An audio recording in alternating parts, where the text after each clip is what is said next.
How are we doing, guys? Moose here. Welcome back to episode number 63 of our West Ham United career mode. We're in the thick of the transfer window, and we're looking to make some big moves, obviously. We're very close to starting the season. We will have the Community Shield, and I showed you the players. I gave you a little teaser of who I'd be after in this episode. And the first man, the big move we're trying to make, I want to bring in Miralem Pjanic, the Bosnian from Rome. I think he'd add just a touch of class to our central midfield. And the other boy I want to bring in, Sergi Roberto, really underrated in my opinion, from Barcelona. 84 overall for just a 25-year-old. I think will be fantastic. So we decided, you know what, we'll try and ship off Danny Ceballos, send him back to Spain. He hasn't lived up to expectations here, so if we can ship him off for 12 million, we'll try and bring in Roberto. If not, the other man I've been in, really in love with his stats since the beginning of this career mode is Oguzhan Özyakup from Besiktas, the Turkish Messi, as I've seen him called in publications and such.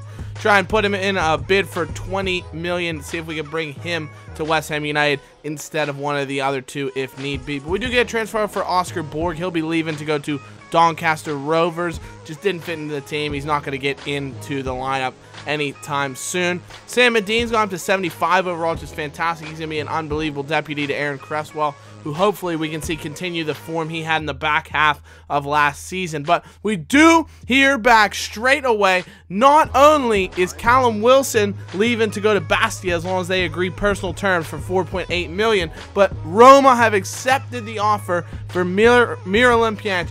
I kind of hate when they accept the first offer, to be honest, because you feel like you've overpaid.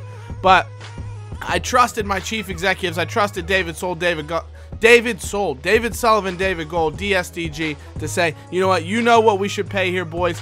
We're going to offer it up. But look at the wages he has. He'll go top wages in our club by like 20 grand if he accepts that contract. But I think he's just the player we need to go into the Champions League for the first time ever and can do a job for us. Besiktas said they went 34 million for Özyakup. So I said, you know what, have Ceballos and 8 million and maybe we'll talk. But I don't want to be paying that much. Barcelona, of course, do not accept our bid for Sergi Roberto. And we have plenty of bids coming for Dybala, one for Cresswell. They all get rejected flat out. We're not looking to move either of those boys unless we have to. Of course, Barcelona, they don't want Ceballos. I wouldn't want Ceballos either. I think he sucks. But they don't want him, so we're going to have to, unfortunately, remove him because he's the only real player left that I want to get rid of. So we are just going to go with a straight £26 bid for the 24 million rated midfielder. Pjanic has declined his first contract offer, saying he's a top player at his club and he's not sure he wants to leave. Miralem, we're putting you in the Champions League, and you see the likes of Callum Wilson, Oscar Borg, they are on their way out of the club, so we're going to have to go in for the offer for Pjanic. He wants 150 grand a week. We're going to have to go up to 160 4-year. We're giving him a goal bonus. I mean, it's just getting ridiculous. Özyakup, they said they want Ceballos and 25 million. Piss off, Besiktas. He's not going. Unbelievable. But Barcelona, they've accepted the deal for Roberto. Once again, first time of asking Sergi Roberto. He's on 100 grand a week. That's much more reasonable, and I think we'll be willing to pay that. But we will have to wait and see if those boys are going to join the club. As it is, we'll be taking on Chelsea, and we're playing an interesting sort of a 4-4-2 diamond, but we're playing the wide diamond with wingers. Payet's going to sit just a bit deeper. Kiate's sitting really deep to almost make it 5 at the back when we're defensive. And look at Wembley. It looks absolutely beautiful. Of course, we are the FA Cup holders and runners-up in the Premier League, taking on Premier League champions Chelsea. And look at that West Ham United emblem in the stands at Wembley. That's unbelievable. We want to bring home that shield. Most teams are like, oh, Community Shield, it doesn't mean anything. We want some silverware, boys. We've got our first taste of silverware, and it's going to be a little bit harder because you see Chelsea, we talked about how they sold Diego Costa for 37 million earlier in the transfer window. Well, they brought in Antoine Griezmann for 36.5. I think they made the right move there because he is a classy player bringing in the Frenchman, so we're going to have to contend with him. But I think our lineup's going to be really solid, of course. We're going to see the likes of Teo come back into the lineup now because he hasn't played in ages because of that injury he had. So it'd be great to see what he can do, and hopefully he can regain his form against a tough Chelsea lineup. Hazard, Griezmann, Courtois there, Jerome Boateng at the back they've brought in from Bayern. I mean, that's a really good team. But we start off very brightly with Dybala skipping past a couple of defenders. Can he skip past Boateng? Much like Messi did, except for he didn't put Boateng on his behind. But much like Messi did, he skips right through Boateng, makes an absolute mug of him. beats Courtois with a lovely little outside of the boot flick finish, and the Argentine wizard Paulo Dybala with a fantastic finish, and he picks up right where he left off last season, scoring goals for fun. Great strike from Dybala. He just puts it on the outside of his boot, so he curls it inside the post, but around Courtois, and the West Ham faithful are going absolutely berserk right behind Courtois' goal. I'm sure they're getting in his ear, letting him hear it. Great goal for Dybala, and we do take a 1-0 lead early on in the Community Shield, and we weren't done there. Dybala threads Lacazette through, and this is the lovely ball movement we see when Payet's in that cam roll. Finds the ball through, nearly scores a second, but Courtois comes out, makes himself big, and does make the save. Payet with another really good chance minutes later, but he forces Courtois into a fantastic save, and that's what we want to see out of Payet. Correa, though, picks up the rebound, dances around Willian. Lovely skill from Correa. This is what we wanted to see from him last season, and what he kind of brought to the table towards the end of it. He does win a free kick, which Payet would step up to take. Can he beat Courtois and put in a great strike? Oh, it's just about a foot over the bar. Really good chance from the free kick wizard Payet. And speaking of free kicks, did anyone see the free kick he scored recently for France? What an absolute belter to win the match for France late on. And unfortunately, we do see a goal coming the other way as I'm reminiscing on a Payet beauty. Willian skips past Correa, who's actually been injured earlier on in the play. Unfortunately, he finds Oscar, who's got so much room, plenty of time to pick his spot, and he roofs it past Jack Butland, unfortunately, with a nice pick out in the top corner, and we find ourselves level halfway through the first half. But Teo does really well to skip around a couple defenders. This is a swift reply if he can finish it. Dybala's in the back of the net. Pick that out your net, son. Courtois gives up the goal. It's made by Teo. Christian Teo just absolutely waltzes past a pair of defenders, skips past Fabregas, lays it off with the subtlest of touches, and Dybala on his right foot, no less, finds his second of the match. Great finish.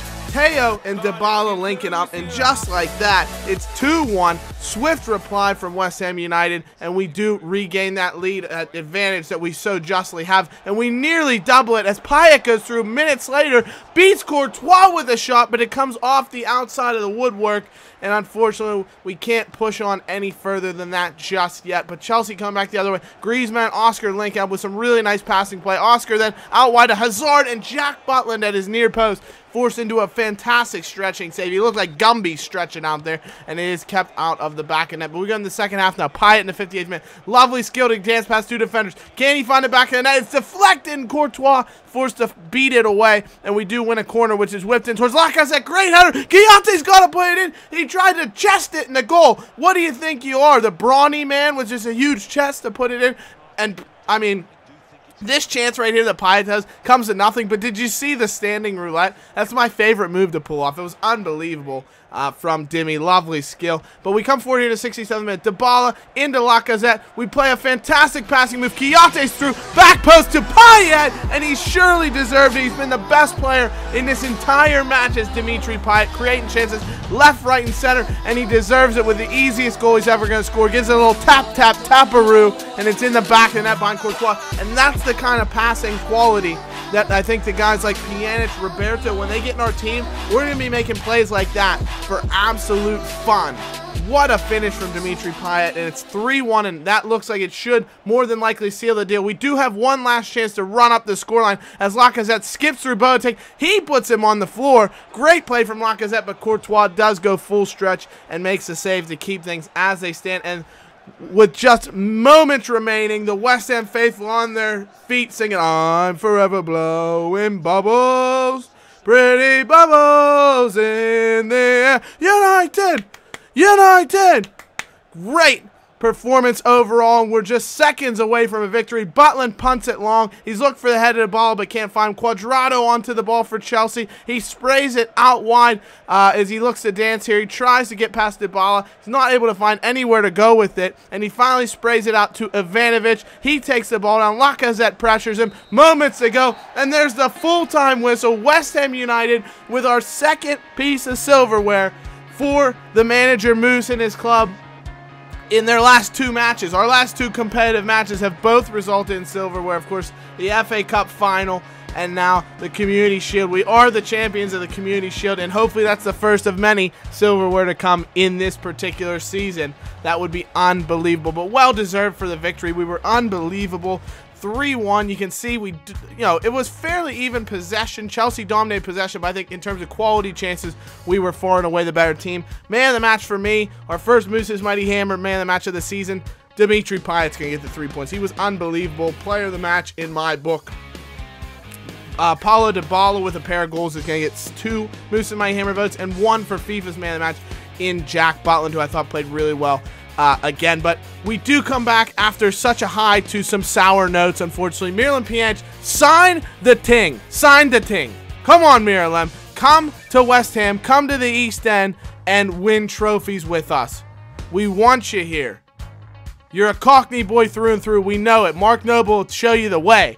And unfortunately, we also get some more bad news. Correa's going to be out for 3 weeks, so he continues to be injury-plagued, but that will give the likes of Michael Antonio a chance to get back into the lineup.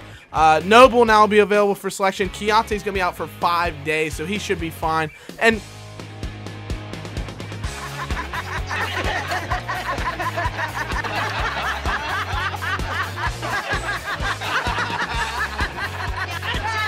I mean, there's only one response to put in when Spurs come in for one of your best players. Piss off. But don't say piss off to Sergio Roberto. Don't piss off. Come to West Ham. He signs the deal. So Sergio Roberto, amazingly enough, signs. He's going to be coming into the club. And Miralem Pjanic has accepted his contract offer. We're breaking the bank for him. 165 grand a week.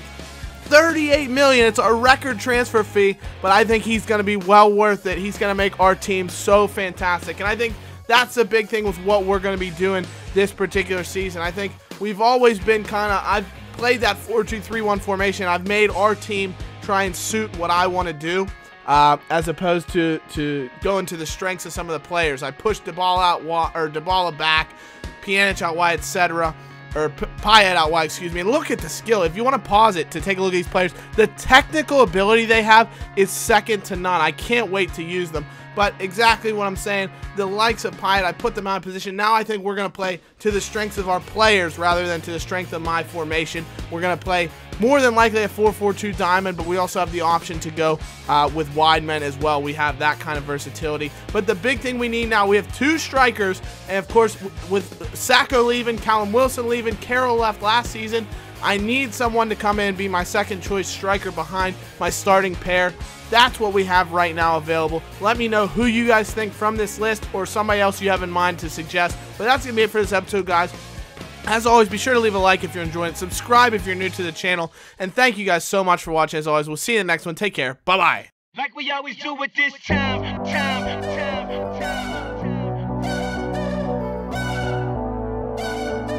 I got to shine.